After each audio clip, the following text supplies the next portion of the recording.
Washington DC येथे राहुल गांधींनी आरक्षणाबद्दल केलेल्या वक्तव्यावरती आज राजरत्न आंबेडकर बोलले. ते म्हणाले, निदर्शने करायचीच असतील तर देशाचे पंतप्रधान नरेंद्र मोदी आणि चीफ जस्टिस चंद्रचूड यांच्या विरोधात करा. ते काय म्हणाले पहा. जय भीम, नमो बुद्धाय. आज मैं आप लोगों को एक रहस्य बताने के लिए लाइव आया हूँ. दरअसल एज अ पॉलिटिशियन ये बातें बताई नहीं जाती, लेकिन मैं पॉलिटिशियन बाद में हूँ. धम्म का अनुकरण करने वाला धम्म उपासक पहले हूँ. बुद्धिज्म को मैं पहले स्थान पे रखता हूँ और फिर पॉलिटिक्स को तीसरे पायदान पे रखता हूँ. दूसरे पायदान पर बाबा साहब की आर्थिक मूवमेंट को रखता हूँ. वॉशिंगटन DC में राहुल गांधी जी ने आरक्षण को लेकर जो बयान दिया, उस बयान के बाद कई सारे लोगों ने, चाहे वो मायावती जी हो या महाराष्ट्र में कुछ नेताओं ने, उसका विरोध करने का काम भी यहाँ पे अभी शुरू हो चुका है. मुझे भी अप्रोच किया गया. देश की सबसे बड़ी पार्टी, उन पार्टी के लोगों ने मुझे कहा कि आप भी राहुल गांधी ने वॉशिंगटन DC में जो वक्तव्य दिया है आरक्षण को लेकर, उसके खिलाफ धरना प्रदर्शन करो, आंदोलन करो, सारे कार्यकर्ताओं को काम पे लगा दो. 2 दिन से मेरे पर वो प्रेशर था कि आप करो, लेकिन मैंने कोई आंदोलन नहीं किया और ना ही मैं करने वाला हूं. ये बात मैं इसलिए आपको बता रहा हूं कि मैं जो मेरी मूवमेंट चलाता हूं वो समाज के पैसों पे चलाता हूं. इसलिए मुझे आदेश देने का काम सिर्फ मेरा समाज कर सकता है. बीजेपी का कोई नेता मुझे आदेश देने का काम नहीं कर सकता, और ना ही बीजेपी के आदेश पे मैं किसी भी आंदोलन को हाथ में लेना चाहता हूं.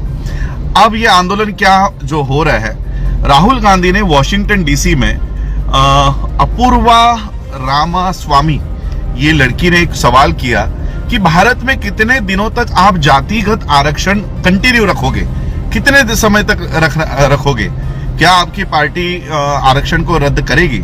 तब राहुल गांधी ने जो जवाब दिया है वो हर एक अम्बेडकराइट लोगों का, अम्बेडकरवादी नेताओं का ये जवाब होता है कि जब तक भारत में जाति व्यवस्था है, जब तक भारत में जातिवाद है, जब तक भारत में सोशल डिस्क्रिमिनेशन है, सामाजिक असमानता है, तब तक भारत में आरक्षण रहेगा. जिस दिन भारत की ये जातिगत समस्या खत्म हो जाएगी, हम उस दिन आरक्षण समाप्त करने का सोचेंगे. ये उनका स्टेटमेंट है.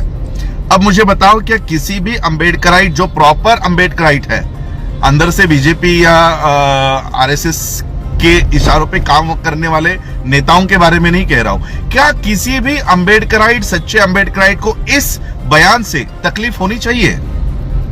बल्कि ये तो हमारी भूमिका है कि आरक्षण कब तक होना चाहिए कि जब तक जाति है, जब तक जातिवाद है, जब तक सोशल डिस्क्रिमिनेशन है, तब तक आरक्षण होना चाहिए. हम भी आरक्षण छोड़ना चाहते हैं. अरे 75 साल हो गए, हमको उस लिस्ट से बाहर आना है, लेकिन उस लिस्ट से बाहर आने के लिए क्या वो माहौल है? यही बात राहुल गांधी ने कही.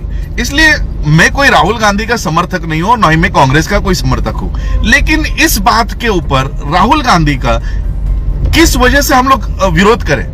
राहुल गांधी हमारे लिए कोई प्रिय व्यक्ति नहीं है. हमारे लिए कांग्रेस और बीजेपी दोनों सेम है, लेकिन किस वजह से आंदोलन करना है, ये तो हमारे दिमाग को समझना चाहिए.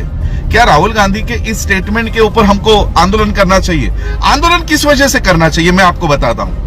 आज जो लोग राहुल गांधी ने वॉशिंगटन DC में आरक्षण को लेकर दिए गए इस बयान के ऊपर अगर आंदोलन कर रहा है, तो मैं उन लोगों को कहना चाहता हूं कि कल नरेंद्र मोदी, इस देश का प्रधानमंत्री, चीफ जस्टिस ऑफ इंडिया के घर पर गया, गणेश जी के आरती के लिए गया.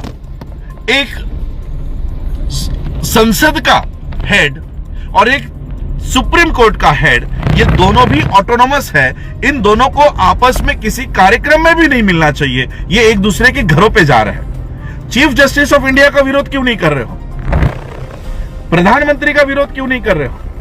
ये जो RPI वाले जो छोटे मोटे फ्रैक्शंस है, आठवले गुट है, यहाँ पे हमारे प्रकाश अंबेडकर जी है, वहां पे मायावती जी है, वो इस मुद्दे के ऊपर आंदोलन क्यों नहीं कर रही है?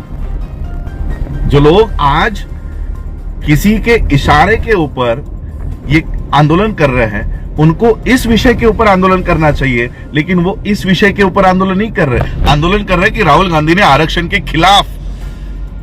खिलाफ उन्होंने बयान दिया है। बल्कि मुझे तो लगता है वो आरक्षण के खिलाफ नहीं, आरक्षण के समर्थन में उन्होंने ये बयान दिया है। उनके पर्सनल राय या अंदर से हिडन एजेंडा कुछ भी होने दो, लेकिन जो आज ये उनका इंटरव्यू यूट्यूब के ऊपर है, किसी लोगों को इंग्लिश नहीं समझ में आता तो प्रांतिक भाषाओं में भी उसको अनुवाद किया गया है, हिंदी में अनुवाद किया गया है, मराठी में अनुवाद किया है, यूट्यूब के ऊपर वो अवेलेबल है।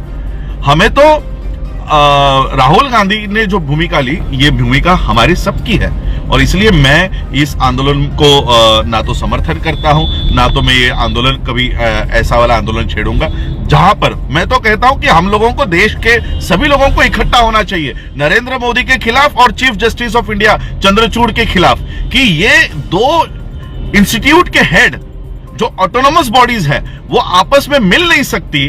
वो एक दूसरे के घरों पे जाके, अगर घर पे, मैं एक एजुकेशन से जुड़ा हुआ इंसान हूं, मैं आपको एक उदाहरण देना चाहता हूं कि बोर्ड के एग्जाम में जिस टीचर का, जिस प्रोफेसर का जो करेक्शंस के लिए, पेपर चेकिंग के लिए होते हैं, उसको पहले पूछा जाता है कि तेरा बच्चा तो एग्जाम्स के लिए नहीं बैठा था ना, तेरे घर का कोई नेफ्यू, तेरा कोई भांजा भतीजा तो एग्जाम के लिए नहीं बैठा था ना। अगर उसका भांजा या भतीजा या बच्चा 10वीं के या 12वीं के बोर्ड के एग्जाम के लिए बैठा है, तो उसको पेपर चेकिंग करने की अथॉरिटी नहीं दी जाती, उसको पेपर चेक नहीं करने दिया जाता। क्यों? क्योंकि उसका खुद का कोई तो रिलेटिव उस एग्जाम में बैठा होगा और वो एग्जाम में उसको पास करने का काम करेगा। यहां पर तो खुद प्रधानमंत्री चीफ जस्टिस को मिलने जा रहा है। अब चीफ जस्टिस प्रधानमंत्री के सारे पेपर्स पास कर देंगे। इतना बड़ा इशू भारत के लोकतंत्र को लेकर हो रहा है, वहां पर ना तो बहन जी, ना तो मेरे चाचा जी और ना तो आठवले जी इसके ऊपर आंदोलन कर रहे हैं, ना तो इसके ऊपर एक जबान से भी नहीं बोल रहे। ये क्यों?